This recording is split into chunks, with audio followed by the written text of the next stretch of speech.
Assalamualaikum warahmatullahi wabarakatuh. Saya Fazlina binti Paiman iaitu selaku guru besar di sekolah ini bersama-sama saya guru disiplin iaitu Siti Nurfarzana binti Jaafar, kaunselor sekolah iaitu Ungku Putri Najihah binti Ungku Muhammad Saleh dan dua orang guru iaitu Zafira Adibah dan juga Nur Khalis Sofia binti Muhammad Nasir. Mesyuarat pada hari ini kita akan teruskan dengan agenda yang pertama iaitu untuk bermesyuarat tentang masalah-masalah disiplin di sekolah. Disiplin bermaksud latihan pemikiran dan kelakuan supaya boleh mengawal diri sendiri dan patuh pada tata tertib. Masalah disiplin pelajar di sekolah ini pada kebelakangan ini sangatlah menjadi-jadi dan menjadi berita hangat yang akan diperbincangkan dalam mesyuarat ini. Ia bukan sahaja melibatkan pihak sekolah, Malaysia malah turut melibatkan pihak polis bukan sekadar dalam mengambil tindakan terhadap murid-murid yang terbabit kerana masalah ini bukan sekadar masalah kecil tetapi ada yang sudah melampaui masalah jenayah. Okey, untuk pengetahuan guru-guru semua, kita telah mempunyai masalah jenayah dan pelajar-pelajar tersebut telah pun dihantarkan ke sekolah-sekolah jubana. Di sekolah, disiplin adalah peraturan yang dikenakan ke atas pelajar dengan tujuan mengawal hukuman. Okey, sekiranya ada pelajar yang membuat kesalahan disiplin, guru disiplin boleh mengambil tindakan hukuman seperti gantung sekolah dan sebagainya. Murid-murid diharap supaya berkelakuan baik dan mendisiplinkan diri semasa aktiviti pengajaran dan pembelajaran bagi menjamin keharmonian sesi pembelajaran berlaku. Mekanisme disiplin bertujuan untuk memupuk pertumbuhan dan mewujudkan perhubungan yang sihat antara semua masyarakat sekolah. Saya teruskan mesyuarat ini. Disiplin iaitu Siti Nurfarzana binti Jaafar.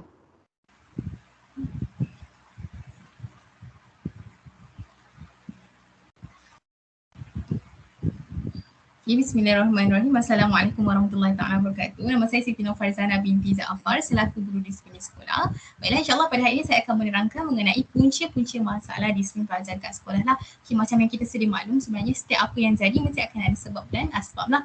Sama juga dengan masalah disiplin pelajar kat sekolah. Okay, antaranya yang kita boleh kaitkan berdasarkan latar belakang keluarga. Okay, kalau kita pandang latar belakang keluarga dari cara yang menyeluruh ataupun lebih luas, sebenarnya ada pelajar yang dia ada masalah, mungkin ibu ayahnya bercerai dan dia kurang rasa perhatian dan juga kasih sayang. Okay? Mungkin nampak dia tenang, senang buat masalah, tapi sebenarnya dia pendam perasaan yang dalam, sedih dan sebagainya lah kerana perpisahan mak ayah dia. Jadi dia pun buat keputusan untuk buat masalah dekat sekolah lah untuk menarik perhatian mak ayah. Okay, bukan tu juga. Okay, ada juga pelajar yang dia ada masalah daripada kewangan mak ayah dia kan. Dia nampak kawan dia ada baju baru, kasut baru, dia pun nak juga. Tapi disebabkan mak ayah dia yang ada masalah kewangan, jadi dia pun memberontak. Okay. Dia pun buat masalah dekat sekolah, okay, bertujuan untuk buat mak ayah dia tu perasan lah yang sebenarnya dia pun nak ada juga macam kawan-kawan dia ada. Jadi dia pun buat masalah kat sekolah. Boleh jadi juga macam zaman sekarang kan, mak ayah lebih berkerjaya zaman sekarang kan. Bagi hantar anak pergi sekolah kan, lepas tu balik sekolah hantar rumah pengasuh, lepas tu pergi balik sekolah agama kan. Ambil anak malam, tak ada masa pula dengan anak-anak. Jadi anak-anak ni sebenarnya dia rasa nak ada masa lah dengan ibu ayah kan. Tapi disebabkan tak ada masa, dia rasa kurang perhatian kat situ. Okay, kurang perhatian mak ayah. Jadi dia pun buat masalah lah dekat sekolah. Okay, boleh jadi juga pengaruh rakan sebaya. Okay, sebenarnya rakan sebaya ni mainkan peranan yang penting lah kan. Kita pun seronok bercerita dengan kawan-kawan kita sebab ada mak ayah yang dia tak ada masa nak dengar cerita anak-anak. Jadi bila kawan tu dia dengar cerita, dia dah jadi percaya dekat kawan kan. Jadi bila kawan isap rokok, dia pun nak cuba isap rokok sebab percaya. Isap vape, dia pun nak isap vape juga kan. Tapi sebenarnya kita tak ada masalah pun kalau lah kawan tu bawa kepada pengaruh pada benda-benda yang positif. Tapi kalau bawa pengaruh pada benda-benda yang negatif kan, macam isap rokok, jadi dekat situlah akan meningkatnya masalah disiplin dekat sekolah lah. Okay, seterusnya adalah pengaruh media masa. Macam kita tahu sebenarnya media masa ni banyak juga datangkan kebaikan kan. Macam kita nak belajar macam kat YouTube ke, kita belajar masak kan kat Google ke kan, kita cari-cari maklumat walaupun orang cakap tak sahih sangat, tapi banyak lagi maklumat yang kita boleh ambil kat Google tu kan. Tapi dalam masa yang sama sebenarnya banyak juga keburukan. Okay, kalau kita perasan zaman sekarang ni banyak cerita daripada negara barat ataupun negara luar lah kan, yang berunsurkan aksi-aksi ganas dan juga yang berunsurkan seksual. Okay. Kadang-kadang budak ni kan dia pun buka tanpa macam mak ayah dan cikgu-cikgu tak bolehlah nak perhatikan anak dan pelajar tu sepanjang masa. Okay, jadi dia pun buka, bila dah tengok sekali dia rasa nak tengok lagi kan, ketagih kan, buka laman web yang salah, bawa pergi sekolah pula, bawa telefon pergi sekolah kan. Rupanya dia pun ajak kawan dia juga buat masalah dekat sekolah. Okay. Seterusnya ialah pegangan agama yang rapuh. Macam kita tahulah pegangan agama ni sangat penting kan, tak kisahlah kan.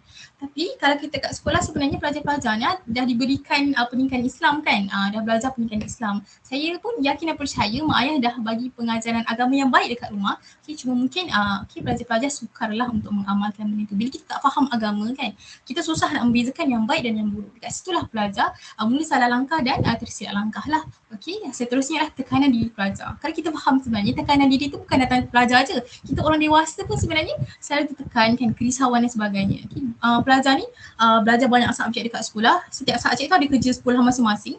Bila banyak kerja sekolah, balik rumah pula dia pula kakak sulung, abang sulung nak jaga adik-adik pula kan. Lepas tu dengan mak ayah yang pentingkan prestasi pelajar pula dekat sekolah, nak dapat nombor 1, nak dapat nombor yang atas-atas kan. Jadi dia pun tertekan. Bila dia tertekan, dia rasa dia nak buat masalah kan. Dia rasa macam nak putus asa. Dia pun tak nak datang sekolah, tak nak buat kerja dan buat masalah disiplin dekat sekolah. Jadi itu sajalah daripada saya antara punca-punca masalah disiplin pelajar dekat sekolah. Sekian, terima kasih. Assalamualaikum warahmatullahi wabarakatuh. Nama saya Engku Putri Najihah binti Engku Muhammad Salih, iaitu guru kaunselor. Pada hari ini saya akan membincangkan lebih terperinci tentang ciri-ciri pelajar yang mempunyai masalah disiplin di sekolah. Disiplin ini merupakan perkara penting untuk membantu pelajar jadi manusia yang bertanggungjawab dan ada keyakinan diri serta prihatin terhadap orang di sekeliling. Jadi, di antara ciri utama pelajar yang mempunyai masalah disiplin ini adalah mengganggu pelaksanaan pengajaran dan pembelajaran semasa berada di dalam kelas. Sebagai contohnya, buat bising ketika guru mengajar di hadapan. Perkara ini melibatkan pelajar lain yang turut berada di dalam kelas sebab pelajar lain tak dapat bagi perhatian sepenuhnya ketika aktiviti pengajaran dan pembelajaran dijalankan. Jadi pelajar lain ni tak dapatlah maklumat yang tepat dari guru sebab ada yang bising dan sebagainya. Selain itu, tak buat tugasan yang diberikan pun boleh dikategorikan pelajar yang bermasalah disiplin. Hal ini menyebabkan pelajar ini tak dapat disiplinkan diri mereka dengan menguruskan masa yang baik, tetapi yang sebenarnya ada kesan yang baik dari tugasan yang diberikan oleh guru-guru ni. Antaranya dapat menguji kecerdasan minda seseorang pelajar tu. Jadi sebab itulah pentingnya untuk mereka melakukan dan menyelesaikan tugasan yang diberikan. Seterusnya, ponteng gelas dan sekolah. Guru-guru perlulah mengambil tindakan yang tegas ke atas pelajar yang bermasalah seperti ini sebab ada banyak kesan sampingan yang buruk. Di antaranya adalah imej sekolah terjejas. Hal ini disebabkan kerana tingkah laku pelajar di luar kawasan sekolah tidak dikawal oleh mana-mana pihak sekolah. Jadi sebab itulah bila pelajar ponteng, pelajar bebas untuk melakukan masalah dan bila ditangkap, imej sekolah boleh terjejas. Yang seterusnya, merosakkan harta benda sekolah. Di sekolah pasti ada golongan yang suka merosakkan harta benda sekolah seperti menconteng kelas, merosakkan pintu tandas, merosakkan alatan makmal dan sebagainya.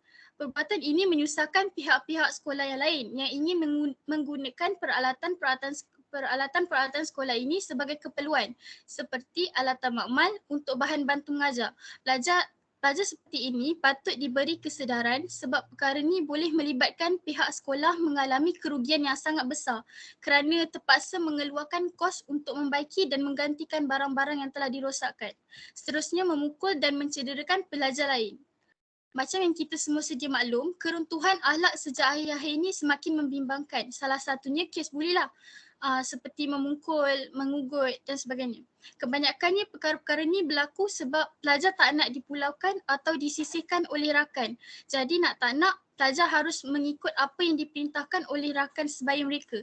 Keadaan ini juga boleh terjadi apabila terdapat sesetengah pihak sekolah pada hari ini lebih mementingkan pencapaian akademik berbanding akhlak dan sahsiah pelajar sendiri. Okey, akhir sekali menghisap rokok. Menghisap rokok ini semestinya boleh mendatangkan bahaya dari segi kesihatan luaran serta dalaman pelajar sendiri. Ada juga pelajar yang terperangkap dengan ketagihan menyebabkan mereka menjadi liar dan kerap ponteng. Sebab kalau merokok di sekolah kan mudah tertangkap. Jadi sebab itulah mereka ponteng untuk menghisap rokok di luar kawasan sekolah. Masalah-masalah seperti ini kalau tidak diambil tindakan dengan segera boleh membawa kepada jenayah yang lain seperti mencuri, merompak. Hal ini disebabkan kerana mungkin pelajar tidak mempunyai wang saku yang cukup untuk membeli rokok. Jadi mereka terpaksa terlibat dengan masalah jenayah yang lain bagi mendapatkan apa yang mereka inginkan. Sekian sahaja daripada saya. Terima kasih. Assalamualaikum warahmatullahi wabarakatuh. Saya Zafira Hadibah binti Muhammad Fadilah selaku sebagai guru biasa akan menerangkan tentang cara untuk mengatasi masalah disiplin di sekolah. Okey.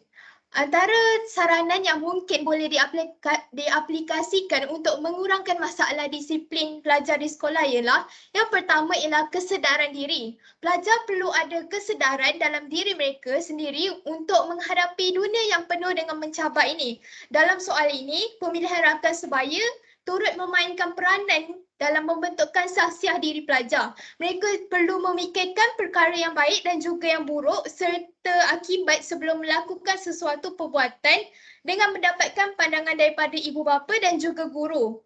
Untuk mengelakkan daripada terjebak dalam masalah sosial, mereka ini boleh melibatkan diri secara aktif dalam sukan dan juga kem motivasi yang dianjurkan oleh pihak sekolah.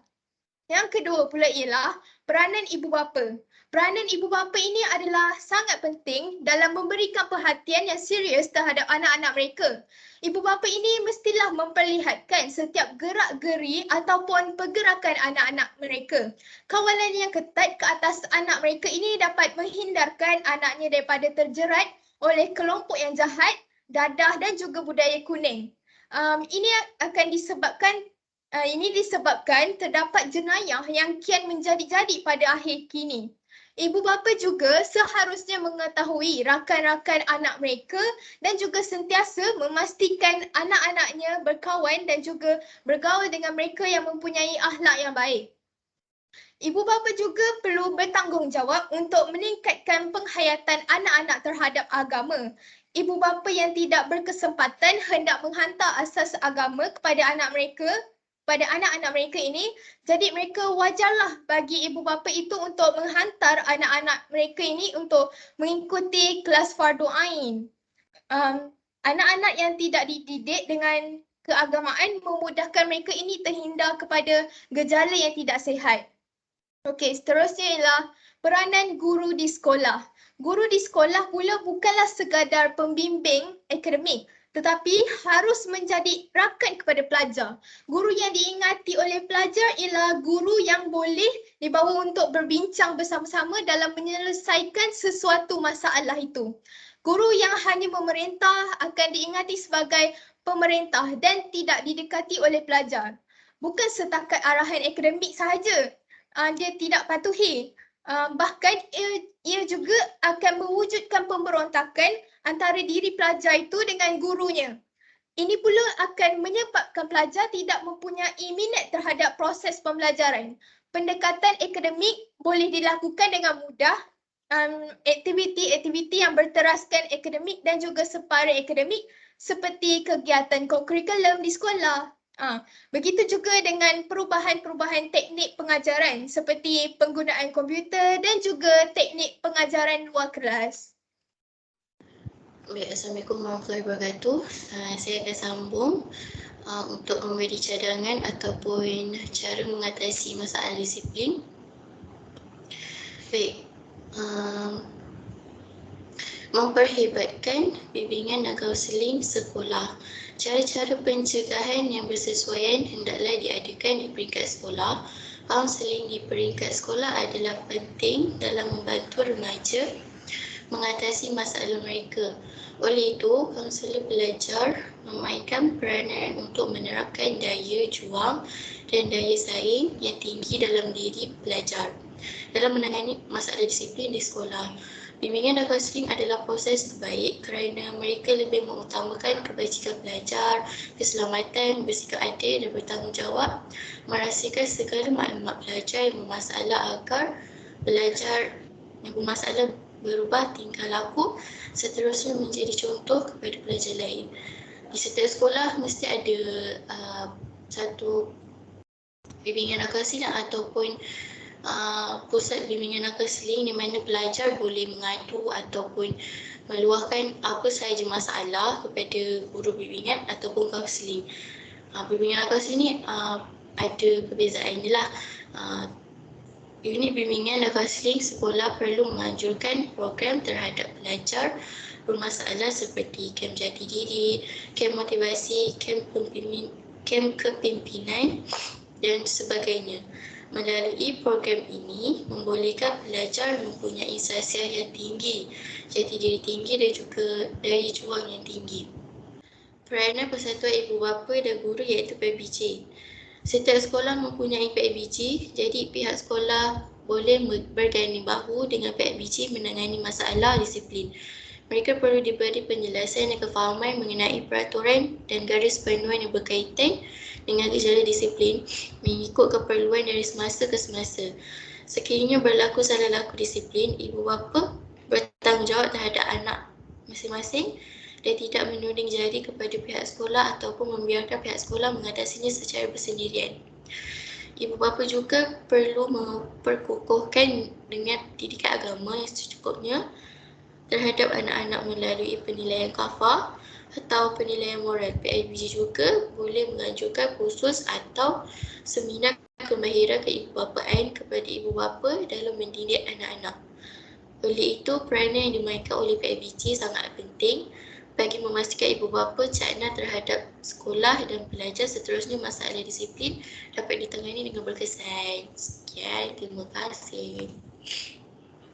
Sebelum mengakhiri mesyuarat pada hari ini, saya selaku guru besar di sekolah akan memberikan kesimpulan ataupun akan membuat satu